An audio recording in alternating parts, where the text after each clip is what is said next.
Tarik-menarik proyek pembangkit listrik 35.000 MW terus berlanjut. Hal itu disebabkan Kabinet Kerja Jokowi JK masih meributkan mengenai target yang diproyeksikan akan merugikan PT PLN.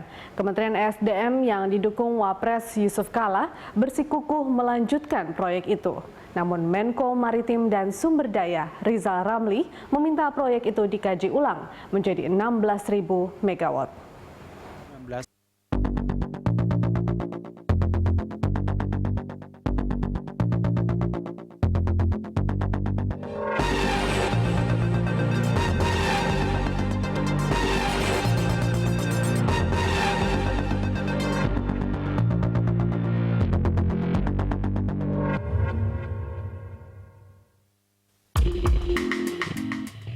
Polemik internal Kabinet Kerja terkait proyek pembangkit listrik 35.000 MW sampai tahun 2019 memasuki babak baru.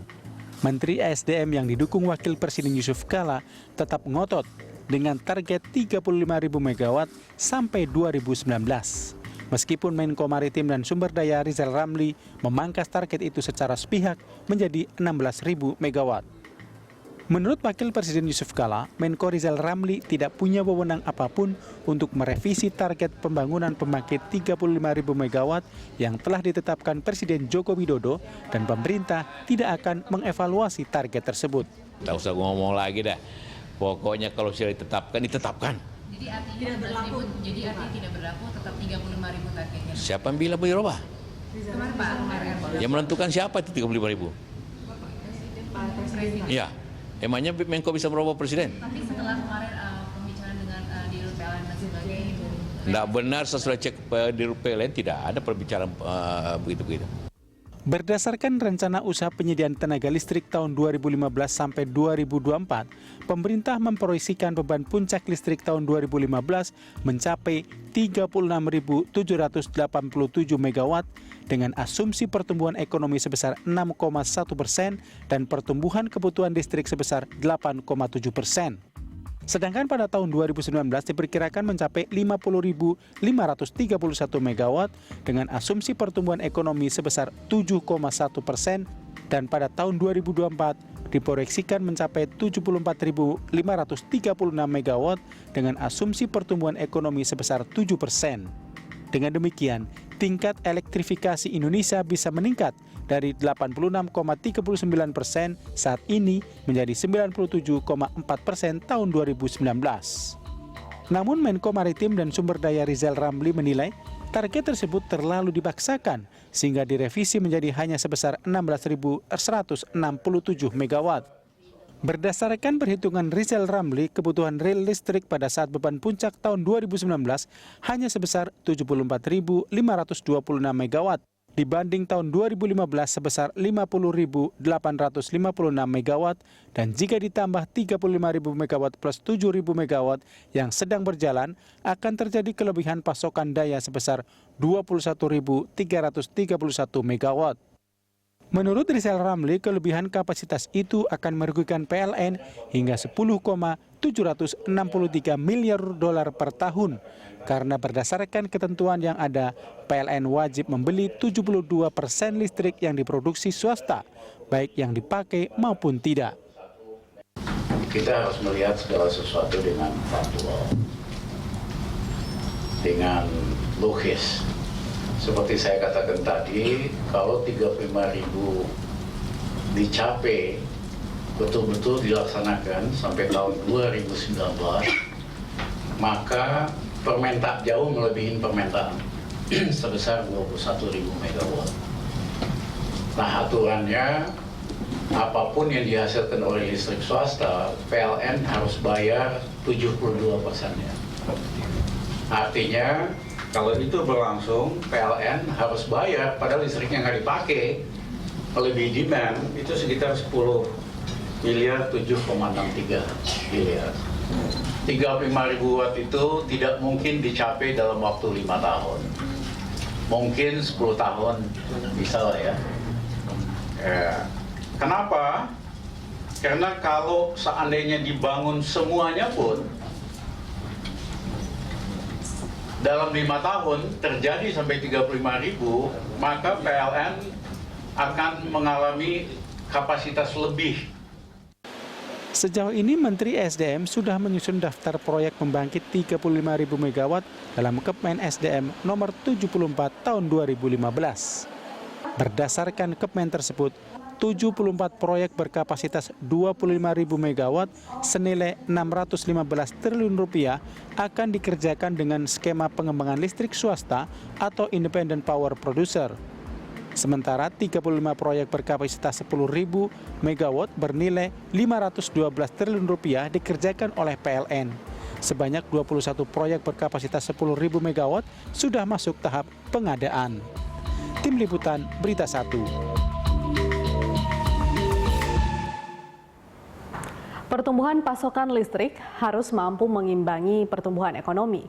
Berdasarkan hitung-hitungan pemerintah, untuk mencapai pertumbuhan ekonomi 5 hingga 6%, dibutuhkan tambahan kapasitas pembangkit dalam negeri hingga 7.000 MW dan tambahan jaringan transmisi rata-rata 9.300 km sirkuit per tahun.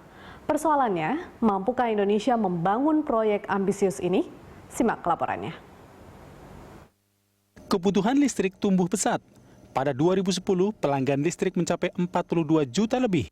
Angka ini melonjak hampir 2 kali lipat pada 2019 nanti.